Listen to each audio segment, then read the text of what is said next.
Di mo maintindihan kung ba't ikaw ang napapagtipan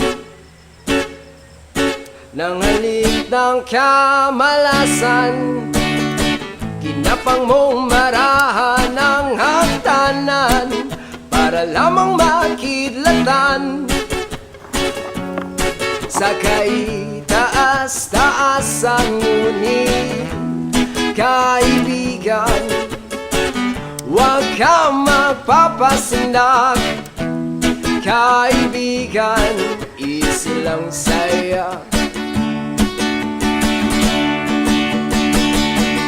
Dahil wala